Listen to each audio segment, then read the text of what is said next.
Hello friends, আমি অমৃতা। আমার নতুন একটা ব্লগে তোমাদের সবাইকে ওয়েলকাম। আমার অষ্টমীর লুক কেমন লাগছে আমাকে?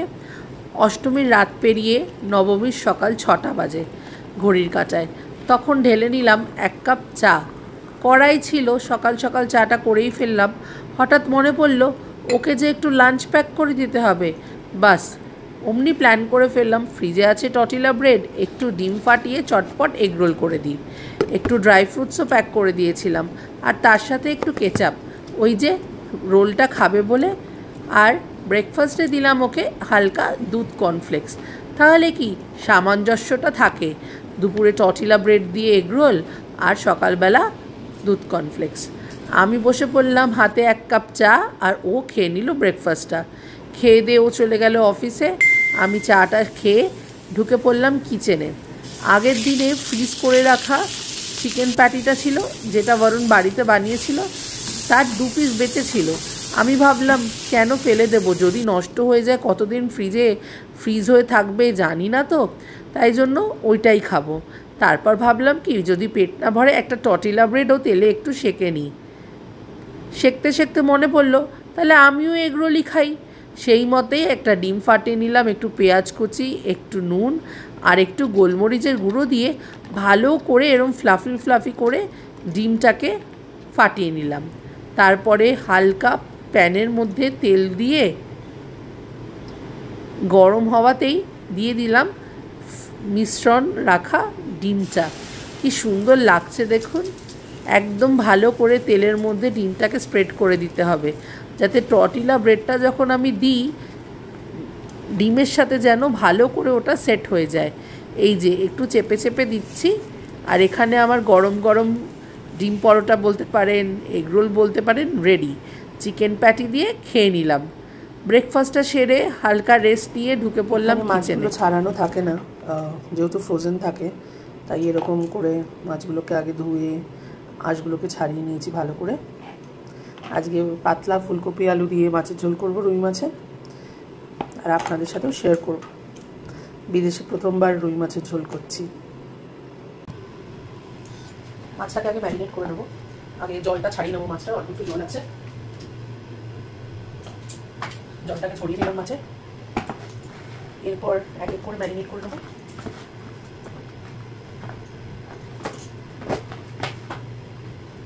প্রথমে দিয়ে নেবো নুন,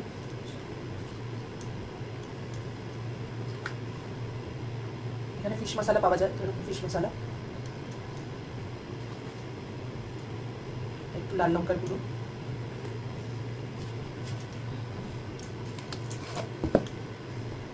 একটু কাশ্মীরি রেড চিলি পাউডার,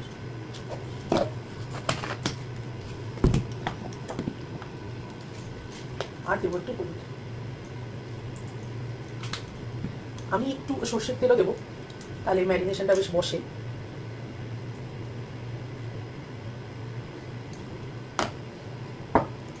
এরকমভাবে ম্যারিনেট করে নেবো ভালো করে।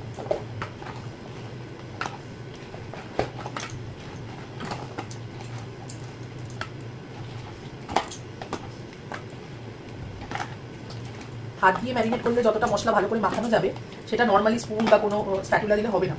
তাই আমি মনে করি এরকম করে সুন্দর করে হাতে করে মিক্স করে যদি করা যায়, তাহলে মশলাটা ভালোভাবে মাছগুলোর সাথে মিশে যায়।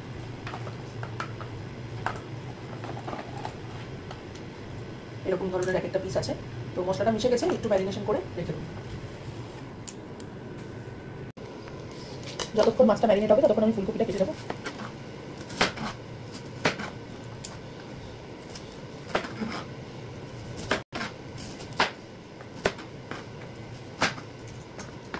ফুলকপি কাটার পরে টমেটোটাকেও কেটে নেবো।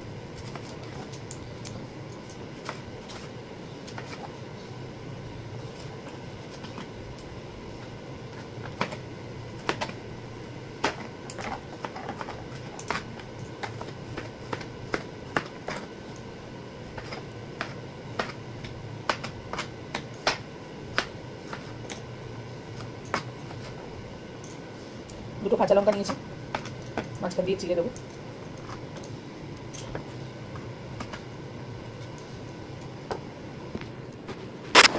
কাটাকুটি শেষ, আর গ্যাসে আমি একটু ফুলকপিটা ভাপিয়ে নিলাম। যতক্ষণ ফুলকপিটা ভাপাচ্ছিলাম ততক্ষণ ভাবলাম বসে থাকবো কেন শুধু শুধু, সেই তো আলু কাটতেই হবে কিছুক্ষণ পর, তাই এখনই কেটে ফেলি। বাস পিলারটা নিয়ে রেডি। আলুটা কাটলে একটাই আলু দিলাম, কারণ ফুলকপি পড়বে তো, তাই বেশি আলু দিলে গ্যাদ গ্যাদ করবে। একটা আলু দিলাম, সুন্দর করে ভালো করে স্কিনটাকে পিল করে লম্বা লম্বা করে একদম বাঙালি স্টাইলে আলুটাকে কেটে নিলাম।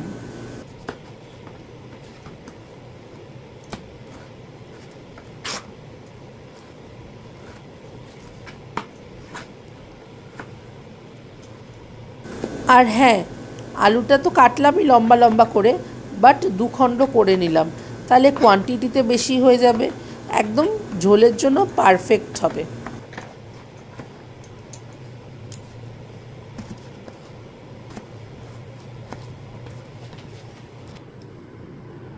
ফুলকপি সেদ্ধ হচ্ছে, তখন আমি এইদিকে গ্যাসটা বসিয়ে দিয়েছি মাছগুলো ভেজে নেওয়ার জন্য।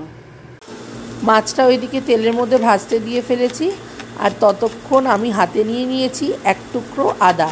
হ্যাঁ, তেলের মধ্যে সাদা জিরে ফোড়ন, একটু টমেটো কুচি আর আদা কুচি দিয়ে আজকে পাতলা করে ফুলকপি আলুর ঝোল করব। তো সেইভাবেই সুন্দর করে এরকম ফাইনলি চপ করে আদাটা কেটে নিলাম। মাছটা ভেজে তোলা হয়ে গেছে, আর সেম তেলেই আলু আর ফুলকপিটাকেও হালকা ভেজে। ভাজাভুজি তো শেষ, কিন্তু ঝোল করতে হবে, তাই কড়াই বসিয়ে সাদা জিরে, একটু কাঁচা লঙ্কা আর আদা কুচোনোটা দিয়ে দিলাম তেলটা গরম করে। এরকম যখন লাল লাল ভাব চলে আসবে আর আদার কাঁচা গন্ধটা চলে যাবে, তখন কুচো করে কেটে রাখা টমেটোটাও দিয়ে দেবো। ভালো করে টমেটোটা মিক্স করে নিতে হবে তেলের সাথে। যখন দেখব টমেটো থেকে এরকম লাল লাল আর পাশ থেকে এরকম তেল ছাড়তে শুরু করে দিচ্ছে, তখন দিয়ে দেবো মশলাগুলো, যেমন হলুদ গুঁড়ো, একটু ফিশ মশলা, একটু নুন, একটু শুকনো লঙ্কার গুঁড়ো, একটু জিরে গুঁড়ো, একটু ধনে গুঁড়ো, আর হ্যাঁ, আমি চিনি অ্যাভয়েড করে দিয়েছি একটু সিনামন পাউডার, তাহলে ওইটা একটু মিষ্টি মিষ্টি হয়। হালকা ফুলকপি আলুর ঝোল হচ্ছে, একটু মিষ্টি না দিলে হয়, তাই জন্য চিনি না দিয়ে আমি দিয়েছি সিনামন গুঁড়ো। আপনারা যে কোনো মার্কেটেই সিনামন গুঁড়োটা পেয়ে যাবেন। ভালো করে যখন মশলাটা এরকম তেল ছাড়তে শুরু করবে, ঠিক সেই টাইমেই দিয়ে দেবো ভেজে রাখা আলু আর ফুলকপিটা। তাহলে কি মশলার সাথে আলু ফুলকপিটাও কষে যাবে। যত মশলা কষবে তত তার টেস্ট এনহ্যান্স হবে। আর এই যে আমি দেখতেই পাচ্ছি এখানে মশলা কষানো হয়ে গেছে, আলু ফুলকপিটার থেকে তেল ছাড়তে শুরু করে দিয়েছে। আমি তখন দিয়ে দিয়েছি গরম জল, গরম জলও ফুটে গেছে, আর ভেজে রাখা মাছগুলোও আমি দিয়ে দিয়েছি। ভালো করে কষিয়ে মাছের ঝোল রেডি আমাদের গরমা গরম পাতলা আলু ফুলকপি। আর ওইদিকে ভাত বসিয়েছি, বজর সাথে টুক করে গল্পও করে নিলাম। সকাল থেকে অনেক রান্না বান্না হলো, ওর চা, আমার ব্রেকফাস্ট, ওর ব্রেকফাস্ট, ওকে লাঞ্চ প্যাক করে দেওয়া, প্লাস দুপুরের রান্না করা। আজকে নবমী, ভেবেছিলাম বাইরেই খাবো, কিন্তু ও তো দুপুরবেলা অফিসে যায়, তাই ওর লাঞ্চটা আমি আগে থেকেই প্যাক করে দিয়েছিলাম সকালে উঠেই। বাট আমার কিছু খাবার ছিল না, তাই আমি একটু ফুলকপি আলু দিয়ে মাছের ঝোল করলাম, আপনারা দেখলেনই ব্লগে। তো রান্নাবান্না শেষ, স্নান করব, তারপর লাঞ্চ করব। বাট তার আগে একটু তৃষ্ণা পেয়েছে, তাই এই যে কফি মাগটা কাল কিনেছিলাম, ওটাতে একটু গরম গরম ব্ল্যাক কফি করে নিয়েছি। ব্ল্যাক কফি খেতে খেতে আপনাদের সাথে গল্প করতে করতে তাহলে আজকের ব্লগটা এখানেই শেষ করলাম। মহানবমীর অনেক অনেক শুভেচ্ছা, সবাই ভালো থাকবেন। আজকে দশমীর ঠিক আগের দিন, তো আমি আশা করছি আমার আপনজনেরা, আমার পরিবারের সব সদস্যদের অনেক অনেক ভালোবাসা, বড়দেরকে অনেক অনেক প্রণাম, ছোটদের অনেক অনেক আশীর্বাদ ও ভালোবাসা। আর সবাই খুব সুখে থাকবেন, ভালো করে মজা করবেন। আর এই 2-3 দিন আছে, আমরা এনজয় করতে পারবো। আবার মা পরের বছর আসবে, তার অপেক্ষা করব, কিন্তু এই 2 দিন আমরা এনজয় করতে একদম ত্রুটি রাখবো না। তাহলে দেখা হবে পরের একটা ব্লগে, ততক্ষণ সঙ্গে থাকবেন। Stay healthy, stay safe and keep smiling. Tata.